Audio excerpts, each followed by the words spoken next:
ইয়া আইয়ুহান নাবিয়্যু lima তুহাররিমু মা আহাল্লাল্লাহু লাক। আল্লাহ রাব্বুল আলামিন ডাক দিয়া বলেন, হাবিব আমার, মহান আল্লাহ রাব্বুল আলামিন আপনার জন্য যা হালাল করেছেন সেটা আপনি আপনার উপর হারাম করেন কেন? তাবতাগি মারওয়াতে আজওয়াজিক, আপনি আপনার স্ত্রীদের সন্তুষ্ট চাওয়ার জন্য, বিবিদের সন্তুষ্ট অর্জন করার জন্য আল্লাহ যেটাকে আপনার জন্য হালাল করেছেন সেটাকে আপনি কেন আপনার উপর হারাম করে দেন? আল্লাহ রাব্বুল আলামিন বুঝাইতে চান, ওগো আমার হাবিব, আমি আল্লাহ রাব্বুল আলামিন আপনার জন্য মধুকে হালাল করেছি, আপনার উম্মতের জন্য হালাল করেছি। আপনার বিবিদের কথার কারণে আপনি আপনার উপর মধুকে হারাম করে দিবেন না। এর পরিপ্রেক্ষিতে আল্লাহ রাব্বুল আলামিন সূরাতুত তাহরীম নাজিল করে বিশ্বনবীকে সাবধান করে দিলেন এবং বুঝাইয়া দিলেন, কোন মানুষের কারণে, কোন স্ত্রীদের কারণে যে জিনিসটা আল্লাহ রাব্বুল আলামিন হালাল করেছেন সেটা নিজের উপর হারাম করা যাবে না। আসুন এখন আমরা আমাদের মূল আলোচনার দিকে যাই। আপনারা এতক্ষণ পর্যন্ত আলোচনা শুনে আসছিলেন প্রত্যেকটা সন্তানের উপর মা বাবার কর্তব্য, জীবদ্দশায় করণীয় কি, মৃত্যুর পর করণীয় কি, এই বিষয়গুলো আলোচনা শুনে আসছে। কিন্তু আরেকটা বিষয়বস্তু আমাদের আছে, এই বিষয়টা সাধারণত আলোচনা খুব কম হয়। বেশিরভাগ যখন আমরা ওয়াজে যাই, মাহফিলে যাই, তখন ওখান থেকে বিষয়বস্তু দেওয়া হয়, হুজুর সন্তানের উপর মা বাবার জন্য কি করণীয়, এই বিষয়টা একটু আলোচনা। কিন্তু প্রত্যেকটা মা বাবার উপরও সন্তানের জন্য কিছু করণীয় আছে, এই বিষয়টা আলোচনা খুব কম। আমি আপনাদের জন্য আজকে এই বিষয়টা একটু টাচ করব এবং তেলাওয়াতকৃত আয়াতে কারিমার উপর ভিত্তি করে আপনাদের উপর কিছু আলোচনা করতে চেষ্টা করব। মা তাওফীক ইল্লা বিল্লাহ। তাহলে আসুন আমরা আমাদের মূল আলোচনার দিকে যাই। আল্লাহ তাআলা তেলাওয়াতকৃত আয়াতে কারিমাতে কি বলে? ইয়া আইয়ুহাল্লাযীনা আমানু, হে ঈমানদারগণ, কু আনফুসাকুম ওয়া আহলিকুম নারা। আল্লাহ রাব্বুল আলামিন বলেন, এ দুনিয়ার ঈমানদার বান্দা বান্দীরা, তোমরা নিজেকে জাহান্নামের আগুন থেকে বাঁচাও, নিজের সন্তানকে, নিজের পরিবারকে, ফ্যামিলিকে, তোমাদের আহালকেও জাহান্নামের আগুন থেকে বাঁচাও। ওয়াকুদুহান নাসু ওয়াল হিজারা, কারণ জাহান্নামের ইন্ধন হবে, লাকড়ি হবে মানুষ আর পাথর। কেউ প্রশ্ন করতে পারেন, হুজুর মানুষ জাহান্নামে যাবে এটা বুঝে আসে, কারণ মানব আর দানব হলো, তাদেরকে আল্লাহ রাব্বুল আলামিন আল্লাহর ইবাদতের জন্য সৃষ্টি করেছেন। কিন্তু পাথর তো জড় পদার্থ জিনিস, তাকে তো আল্লাহর ইবাদতের জন্য আল্লাহ সৃষ্টি করেননি। মানুষ ইবাদত না করলে জাহান্নামে যাবে সেটা বুঝে আসে, কিন্তু পাথর সে জাহান্নামে যাবে কেন? পাথরের কি অন্যায়? পাথর তো শরীয়তের মুকাল্লাফ নয়, পাথরকে জাহান্নামে দেওয়া হবে কেন? মুফাসসিরে কেরাম তাফসীরের কিতাবে লেখেন, মক্কার মানুষেরা পাথরের দ্বারা মূর্তি তৈরি করে তারা ওই পাথর নির্মিত মূর্তিকে পূজা করত, সেজদা দিত। আল্লাহ ওই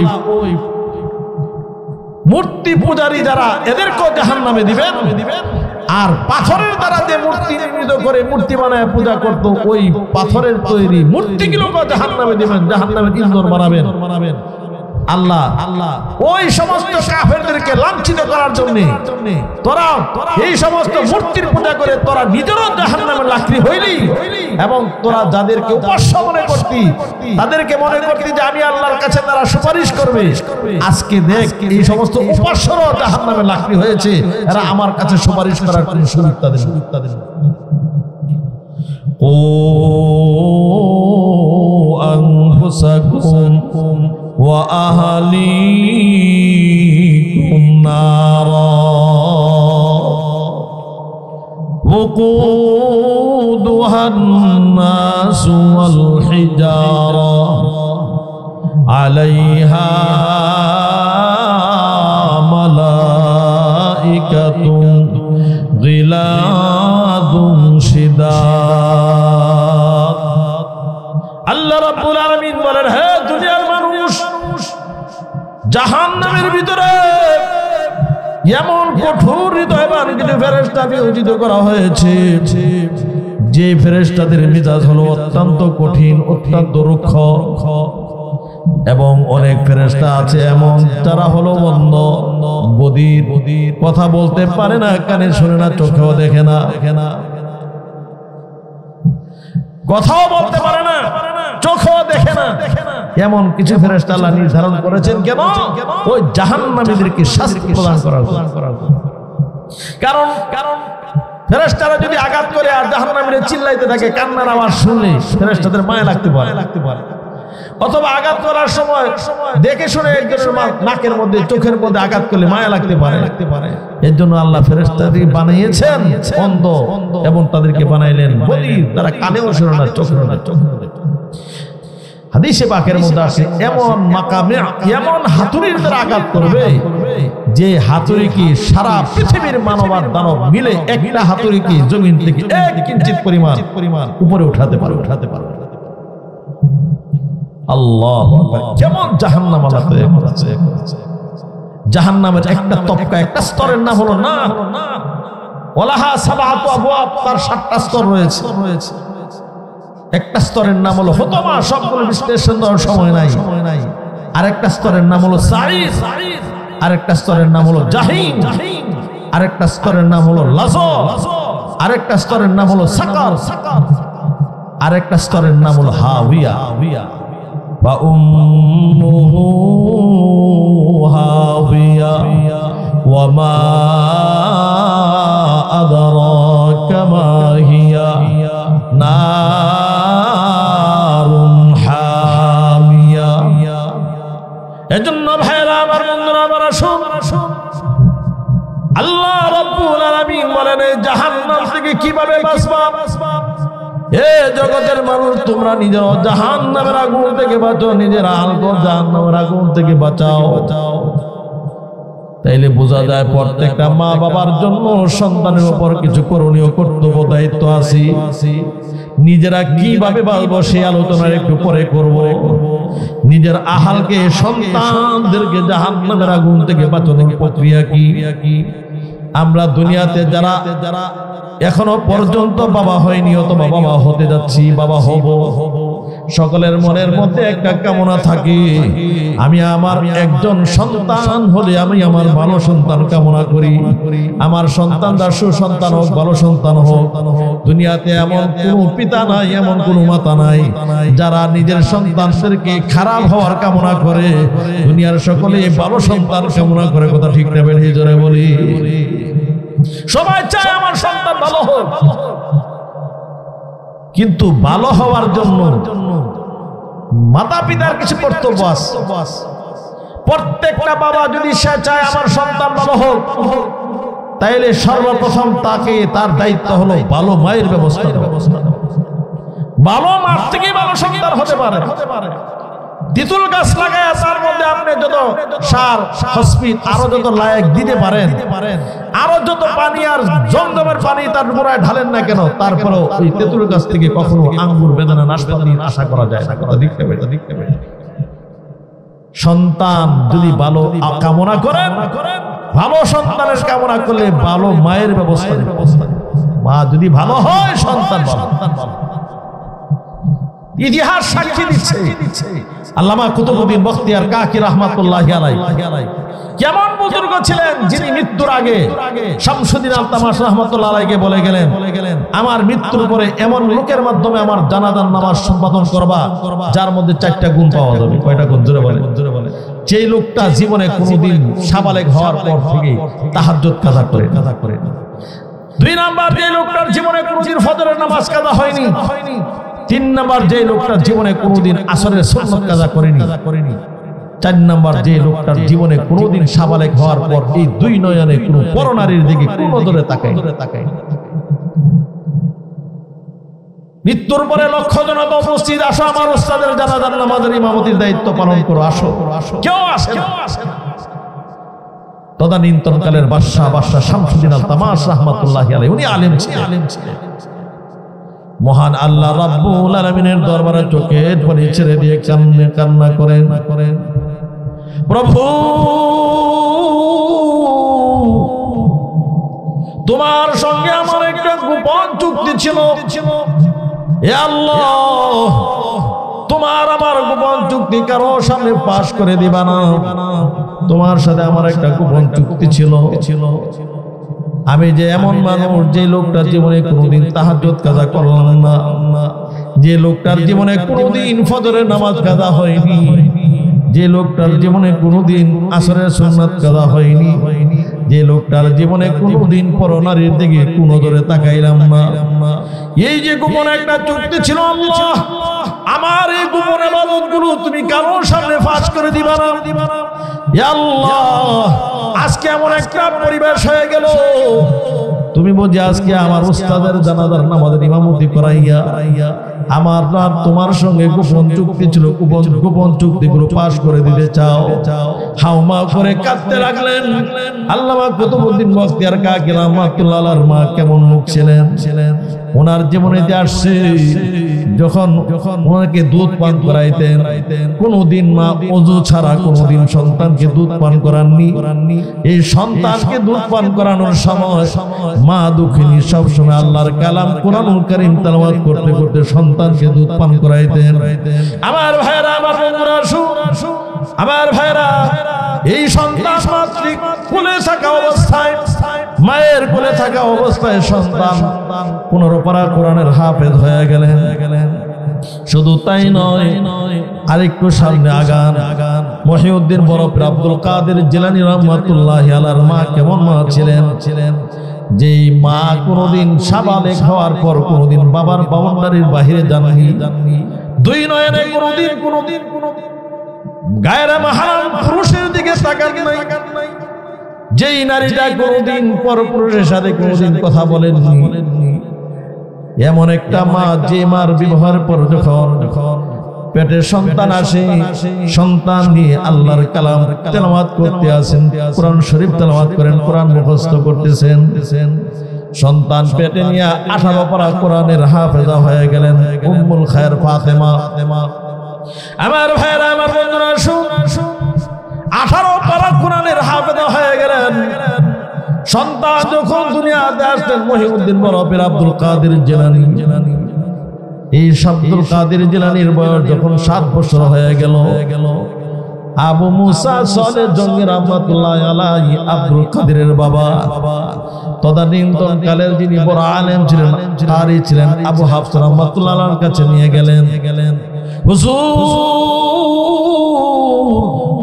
আমার এই সন্তান আপনার কাছে আমি আমানত দিয়ে গেলাম, আমার সন্তানকে আপনি কোরআনের হাফেজ বানাবেন, আলেম বানাবে।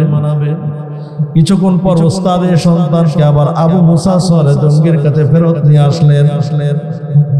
ওস্তাদ ডাকতে বলেন, ওরে আবু মুসা সালেহ, কেমন সন্তান আমার দরবারে নিয়ে গেলাম, যেই সন্তান আমাকে প্রথম সবকি, প্রথম বৈঠকে আল্লাহর কালাম কোরআনুল কারীমের 18 পারা শোনায়া দিলেন। জোরে জোরে বলেন সুবহানাল্লাহ। সন্তান রাবিয়াতুর রায় উনি বড় হয়ে গেছেন, মদিনার ইমাম হয়ে গেছেন।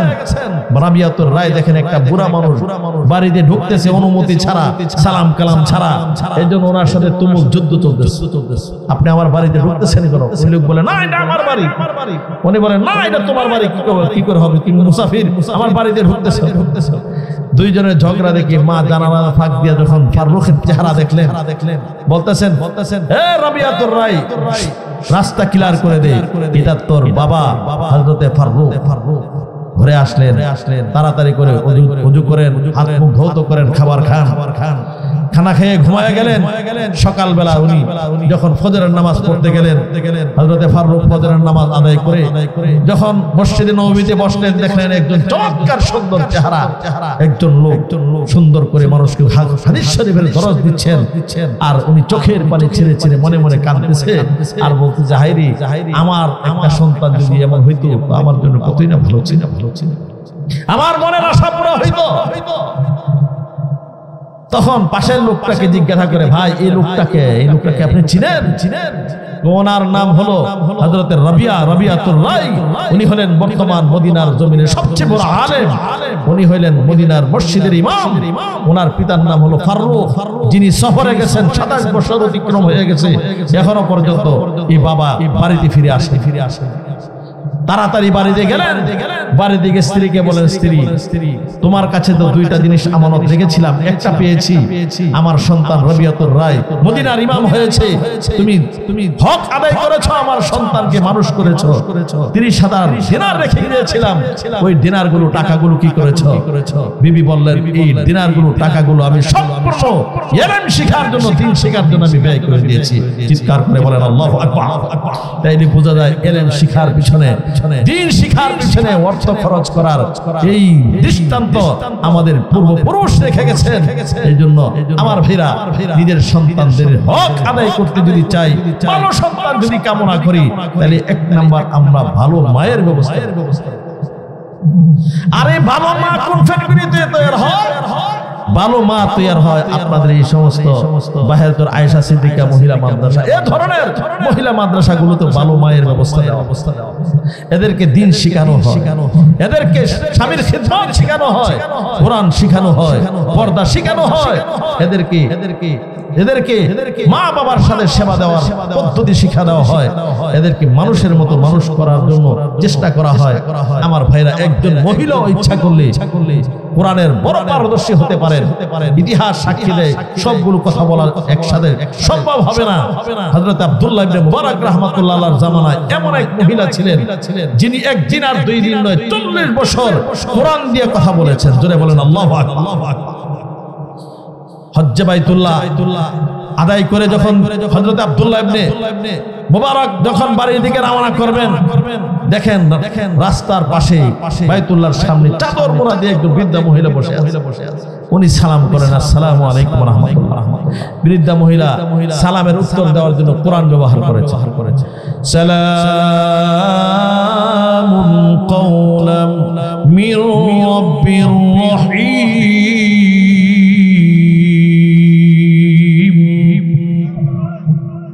হযরত আব্দুল্লাহ ইবনে মুবারক রাহমাতুল্লাহ আলাইহি ডাক দেয়া বলেন মাগো এখানে তুমি কি করো গো মা?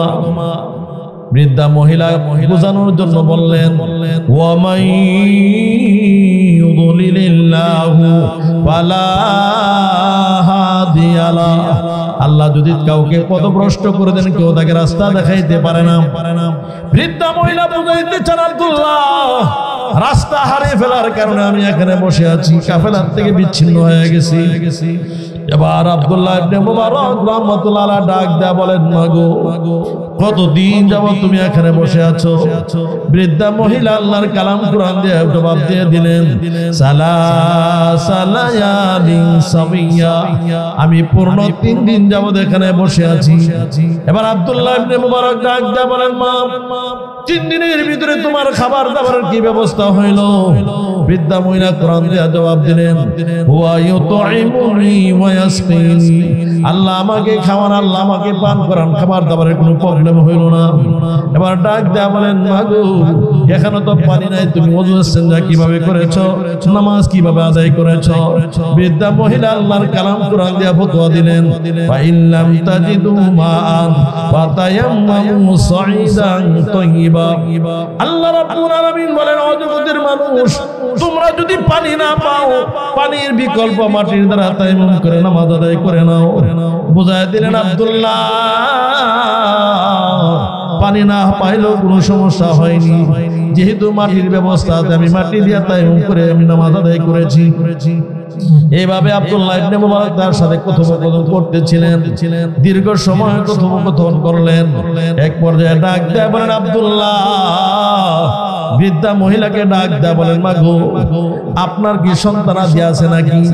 বৃদ্ধা মহিলা আল্লাহর কালাম কোরআন দিয়ে জবাব দিলেন, আল মালু ওয়াল বানুনা জিনাতুল হায়াতিদ দুনিয়া, সন্তান সন্ততি সম্পদাদি পার্থিব জগতের সৌন্দর্য বুঝাই দিলেন, সন্তানাদিও আছে। এবার ডাক দেয়া বলেন, ও পরিবার, ওই যে সামনে দিয়ে একটা কাফেলা যায়, ওই কাফেলার মধ্যে তোমার কোন আত্মীয় স্বজন আছে নাকি? বৃদ্ধা মহিলা আল্লাহর কালাম কোরআন দিয়ে বুঝায় দিলেন, ওয়াবিন নাজমি হুম ইয়াহতাদুন, আমার সন্তানরা এই রাস্তার, এই কাফেলার রাস্তা দেখায়, পথ প্রদর্শন করে। এবার ডাক দেয়া বলেন, মা তোমার সন্তানদের নাম তো আমি জানি না, তোমার সন্তানদের নাম তো একটু বলবানি। ওনার ইচ্ছা ওরা দেখি তার জবান দিয়া তার বাসানি বের করা যায়, কিন্তু আব্দুল্লাহ ইবনে মুবারক রাহমাতুল্লাহ আলাইহি যতই প্রশ্ন করেন, বৃদ্ধা মহিলা আল্লাহর কালাম কোরআন থেকে জবাব দিয়ে দেন। আল্লাহু আকবার বলেন। কোরআন থেকে সন্তানদের নাম বলে দিলেন, ওয়াত্তাখাযাল্লাহু ইব্রাহিমা খলিলা, এক সন্তানের নাম হলো ইব্রাহিম খলিল, ওয়া কাল্লামাল্লাহু মূসা তাকলিমা, আরেক ছেলের নাম হলো মূসা, ইয়া ইয়াহইয়া খুযিল কিতাবা বিকুওয়া, আরেক সন্তানের নাম হলো ইয়াহইয়া। আবার একটা বলেন, পরিমা দীর্ঘ সময় তোমার সাথে কথা বললাম, তোমার নাম তো জানলাম না। বৃদ্ধা মহিলা আল্লাহর কালাম থেকে নিজের নাম বলে দিলেন, ওয়াযকুর ফিল কিতাবি মারইয়াম, বুঝায় দিলেন আমার নাম হলো মারইয়াম। কোন ক্রমেই মহিলার সাথে পারতেছে না। এক পর্যায়ে ছেলেদেরকে ডাইকে নিয়ে আসলেন এবং ছেলেদেরকে জিজ্ঞাসা করলেন, তোমার মা কতদিন যাবত এইভাবে কোরআন দিয়ে কথা বলে? ছেলেরা ডাক দেয়া বলেন, চাচা আমার মা একদিন আর 2 দিন নয়, দীর্ঘ 40 বছর যাবত কোরআন দিয়ে কথা বলে। আল্লাহু আকবার। জিজ্ঞাসা করে, ও পরিমা তুমি সবসময় কোরআন দিয়ে কথা বলো কেন? বৃদ্ধা মহিলা বলেন, মা ইয়ালফিযু মিন কাউলিন ইল্লা লাদাইহি রাকীবুন আতীদ। আল্লাহ রাব্বুল আলামিন বলেছেন, বনি আদম কোন শব্দ উচ্চারণ করার সাথে সাথে সঙ্গে সঙ্গে তার আমলনামার মধ্যে ডায়েরি হয়ে যায়। আমার ইচ্ছা হলো আমার আমলনামার ভিতরে শুধু আল্লাহর কালাম কোরআন জমা করব। কিয়ামতের ময়দানে যখন আল্লাহ বলবেন, ইকরা কিতাবাকা কাফা বিনাফসিকা আলাইকা হাসিবা, তুমি তোমার আমলনামা আজকে নিজে নিজে পড়ে শোনাও। কিয়ামতের ময়দানে আরশের মালিক রব্বুল আলামিনের দরবারে যেন আমি আমার আমলনামা পড়ার জন্য শুধু কোরআনের আয়াত তেলাওয়াত করতে পারি, এজন্য আমি আমার প্রত্যেক কাজে কাজে আল্লাহর কালাম কোরআন ব্যবহার করি।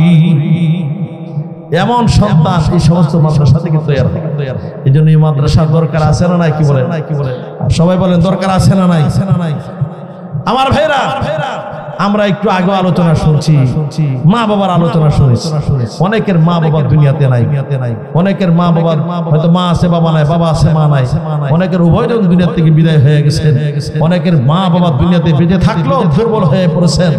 এই জন্য আমার ভাইরা, আমাদের ওই মা বাবার জন্য সবসময় স্বতঃস্ফূর্তভাবে যদি আমরা মা বাবার জন্য স্মরণ রাখি, মা বাবার জন্য যদি আমরা সবসময় আমরা দিল থেকে অন্তরস্থল থেকে তাদের জন্য দোয়া করি, তাদের জন্য যদি আমরা প্রাণ খুলে দান খয়রাত করি, এই দানগুলো মা বাবার আমলনামাতে পৌঁছবে কি বলবে না? জোরে বলেন, জোরে বলেন। আল্লাহু আকবার। মা বাবা যদি কারো প্রতি অসন্তুষ্ট থাকে তাইলে ওই সন্তানের জন্য বিপদ আছে। আর যদি মা বাবা কোন সন্তানের প্রতি সন্তুষ্ট হয়ে যায়, এই সন্তানের জন্য বড় ভাগ্য। আমার বন্ধুরা, আমার ভাইরা জন্য সব সময় মা বাবার জন্য সব সময় আমরা বেশি বেশি এরকম ভাবে এই মা বাবার স্মরণে দান সদকা বেশি বেশি করব। আল্লাহর কাছে 1 টাকা দান করলে 1 টাকা আল্লাহর কাছে আমানত রাখলে বিনিময়ে আল্লাহ তার 10 গুণ দান করেন। জোরে করুন না সুবহানাল্লাহ। হযরত আলী রাদিয়াল্লাহু তাআলা আনহু ঘরে খাবার নাই, একটা চাদর নিয়ে বাজারে গেলেন, বিক্রি করলেন 6 দিরহাম। বাড়ির দিকে রওনা করলেন, ফেরেশতারা দাঁড়ায় গেল, বলতেছে আমরা ক্ষুধার্ত, আমাদের কাছে খাবার দাবার কিছুই নাই, ও আলী কিছু থাকলে আমাদেরকে দান করো। তো ওনার কাছে 6 দিরহাম ছিল, 6 টাকা দিয়ে দিয়েছে। খালি হাতে বাড়ির দিকে রওনা করছে। কতটুকু যাওয়ার পরে হযরত জিবরাইল আলাইহিস সালাতু ওয়াস সালাম এক উট নিয়ে দাঁড়ায় রয়েছে, বলতেছে আলী উট কিনবেন? আমার কাছে টাকা পয়সা কিছু নাই, বাকি বিক্রি করব। কত? 100 দিরহাম। ঠিক আছে, নিলাম। আরো কতটুকু যাওয়ার পর হযরত মিকাইল আলাইহিস সালাতু ওয়াস সালাম দাঁড়ায় গেছেন, আলী আপনি কি আপনার এই উট বিক্রি করবেন? হ্যাঁ বিক্রি করব। কত দিবা? 160 দিরহাম। 160 দিরহামে বিক্রি করে দিলেন। কতটুকু যাওয়ার পরে আবার জিবরাইল আলাইহিস সালাম দাঁড়ায় গেলেন, আমার পুঁজি মূলধন দিয়ে দেন, কারণ আপনি উট বিক্রি করে ফেলছেন, এজন্য আমার 100 দিরহাম দিয়ে দেন। 100 দিরহাম দিয়ে দিলেন। রয়েছে ওনার কাছে 60 দিরহাম, দিয়েছিলেন আল্লাহর জন্য কয় দিরহাম? 6 দিরহাম। আল্লাহ ওনারা লাভ দিলেন 60 দিরহাম। মান জাআ বিল হাসানাতি ফালাহু আশরু আমসালিহা, যারা আল্লাহকে 1 দিবে আল্লাহ ওয়াদা করেছেন আমি আল্লাহ তার 10 গুণ দান করব। জোরে বলেন আল্লাহু আকবার। হযরত আলী কাররামাল্লাহু ওয়াজহু ঘরে খাবার নাই, বিবি অসুস্থ, হযরত ফাতেমা অসুস্থ, বলছে বাজার থেকে একটা ডালিম নিয়ে আসে। একটা ডালিম নিয়ে ক্রয় করে বাড়ির দিকে রওনা করছি। ফেরেশতা ছদ্মবেশে দাঁড়ায়, আলী অনেক দিন পর্যন্ত ডালিম খেতে মনে চাইছে, তোমার হাতের ডালিমটা দিয়ে দিই। আরে তুমি আমার ডালিমটা দেখে বলছো আমার বিবির জন্য নিছিলাম, ঠিক আছে আল্লাহর রাস্তায় চাইছো, দিয়ে দিলাম। অর্ধেক তুমি না, অর্ধেক আমার দিয়ে দাও। এখন ফেরেশতা ফকির বেশে ডাক দিয়া বলেন, আলী দিলে পুরোটা দাও, অর্ধেক করে নিয়ে লাভ নাই, কারণ অর্ধেক ঠাকাইলে অর্ধেক কলিজা ঠান্ডা হবে, আর পুরোটা খাইলে পুরা কলিজা ঠান্ডা। এখন আলী বলছে যা পুরো নিয়ে নিয়ে দাও। খালি হাতে বাড়ি দিয়ে গেছে। এই ডিজিটাল দেশের মহিলা না তো, এখন যদি হইতো তাহলে আগে হিসাব দিয়ে তারপরে ঘরে ঢুকা লাগতো, যে আগে ডালিম দাও তারপরে তুমি করো। এদাও নবীর মেয়ে হযরত ফাতেমা কোন কিছুই বলেন নাই, না খেয়ে ঘুমিয়ে রইলেন গভীর রাত্রে। হযরতে সালমান ফারসি ঘরের দরজায় গিয়ে নক করতেছে, আলী তাড়াতাড়ি ওঠেন। কি ব্যাপার? তারা আপনার জন্য ডালিম আসছে, এই ডালিম নিয়ে আসছে। তো দরজা খুললেন, দরজা খুলে দেখে এক গাঠুরি ডালিম, ওই গয়না ঘরে ঢুকাইতেছে 1 2 3 9টা গুনছে। গোনার পরে বলছে এগুলো আবার গাঠুরির মধ্যে দিয়ে বলছে এগুলো আমার না, ফেরত নিয়ে যা। আরে না, আপনার জন্য আসছে, জিবরাইল ফেরেশতা আপনার জন্য আল্লাহ পাকের পক্ষ থেকে নবীজির দরবারে নিয়ে আসছে। আলী বলে আমার জন্য যদি আসতো তাহলে 9টা আসতো না, 10টা আসবে, কারণ আমি আল্লাহর রাস্তায় 1 ডালিম দিয়েছি, আল্লাহ যদি আমারে দেয় তাহলে 10টা দিব। আল্লাহর খাজানার মধ্যে ডালিমের কোনো ক্রাইসিস আছে? 9টা দিলেন কেন? এই জন্য এটা আমার না, এটা অন্য কারো হবে। হযরতে সালমান ফারসি কই তোমার ঈমান তো বড় শক্ত দেখা যায়, আল্লাহ 10টাই ফাড়াইছি, আমি একটা ডালিম লুকায়া তোমার ঈমানটা পরীক্ষা করছি, দেখা যায় তোমার ঈমান 100%। জোরে কোন সুবহানাল্লাহ বিহামদিহি। ওই আল্লাহ এখন আছে না নাই? যিনি 1 ডালিম আল্লাহর রাস্তায় দেওয়ার কারণে 10 ডালিম দিলেন, ওই আল্লাহ এখন আছে না নাই? আল্লাহু আকবার। এই কোরআনের মাদ্রাসা আমি আপনাদের সামনে আজকে আসলে বিক্ষিপ্ত হবে, যেহেতু আলোচনা করার সময়ও কম, আমাদের মাওলানা আরিফ হাবিব অনেক কাছাকাছি চলে আসেন, অল্প সময়ে মঞ্চে চলে আসবেন। এজন্য আমি আপনাদের কাছে বলতে চাই এই মাদ্রাসাটা আরো সুন্দর হোক, ডেভেলপ হোক, এটা দাওরা হাদিস পর্যন্ত হয়ে যাক। এটা আমরা চাই কি চাই না? সবাই বলেন চাই কি চাই না? আওয়াজ দিয়ে বলেন আমরা সবাই রাজি কি রাজি না? আল্লাহু আকবার, জোরে বলেন আল্লাহু আকবার। আল্লাহ এই মাদ্রাসার কিছু কাজ অসমাপ্ত আছে। মুহতামিম সাহেব বলছেন হুজুর আমাদের কিছু বালির দরকার, কিছু মানে সিমেন্টের দরকার, কিছু টাকার দরকার। এইজন্য আসলে একের বোঝা 10-এর লরি। দেখা যায় প্রতিষ্ঠানগুলো তো আসলে সাধারণত আমাদের দান খয়রাতের মাধ্যমে পরিচালিত হয়। এজন্য এখানে আমি কোনো সংখ্যা নির্ধারণ করে আপনাদেরকে সারা রাত ধরে কালেকশন করবো না, যেহেতু আরিফ বিন হাবিব সাহেব কাছাকাছি চলে আসছেন। এজন্য আমি আপনাদেরকে বলতে চাই কোরআন শরীফ কয় পারা? জোরে বলে, আরো জোরে বলেন কয় পারা? 30 পারা কোরআনের প্রত্যেকটা পারার ফায়দার লাভ হাসিল করার জন্য আমি কোনো সংখ্যা নির্ধারণ করব না। প্রথম পারার বরকত হাসিল করার জন্য এমন কি আছেন যে হুজুর আমি ইনশাআল্লাহ 10 বস্তা সিমেন্ট দেব ইনশাআল্লাহ। একটা ভাই বলেন ইনশাআল্লাহ যে আমি 10 বস্তা সিমেন্ট, মাদ্রাসার কাজ যখন শুরু হবে মুহতামিম সাহেব যখন বলবেন আমি 10টা বস্তা সিমেন্ট দিয়া মাদ্রাসাকে সাহায্য করব। কি আছেন এমন 10টা বস্তা সিমেন্ট দিবেন বলেন দেখি? মার নামে 5 বস্তা, বাবার নামে 5 বস্তা, এমন 10টা বস্তা সিমেন্ট দিয়ে একটু সাহায্য করবেন এমন কি আছে ইনশাআল্লাহ? একটু হিম্মত করেন। কোরআনের 1 নাম্বার পারার বরকত হাসিলের জন্য কে আছেন বলেন? তাড়াতাড়ি বলেন, তাড়াতাড়ি বলেন, দ্রুত বলেন ইনশাআল্লাহ। আল্লাহ কবুল করেন। আপনার মা বাবার জন্য অনেকের মা নাই। আচ্ছা এখানে যারা আমরা আছি সবার মা বাবা দুনিয়াতে আছে নাকি? কি বলেন? সবার মা বাবা আছে? আমি আপনার মা বাবার জন্য ইসালে সবের নিয়তে মার জন্য বাবার জন্য 5 বস্তা করে 10টা বস্তা সিমেন্ট চাই। 2 নাম্বার পারার জন্য কেউ আছেন 5 বস্তা দিয়ে ইনশাআল্লাহ সহযোগিতা করব। এইভাবে 3 নাম্বার পারার জন্য 3 বস্তা, 4 নাম্বার পারার জন্য 4 বস্তা, এরকম এক একটা পারার বরকত হাসিলের জন্য তারপরে 1-2 বস্তা করে দিয়া আমরা শরীক থাকবো। এমন কি আছেন? একটু হিম্মত করে ইনশাআল্লাহ দেখেন মাশাআল্লাহ। জনাব মোহাম্মদ রাফির আব্বা 2 বস্তা সিমেন্ট দেবেন সকালবেলা। মারহাবা। আপনারা রাগ করছেন? অসন্তুষ্ট? কষ্ট হইতেছে আপনাদের? গরমটা একটু বেশি কষ্ট হইল। প্রতিদিন তো আর মাহফিল হয় না। রাফির আব্বা 2 বস্তা সিমেন্ট দিয়েছেন, একটু জোরে সোরে বলেন মারহাবা। আল্লাহ কবুল করো, মঞ্জুর করো। আল্লাহ দানের জবাব সোনার মদিনায় পৌঁছাও। আল্লাহ মা বাবার কলিজা ঠান্ডা করো, সকলে বলেন আমিন।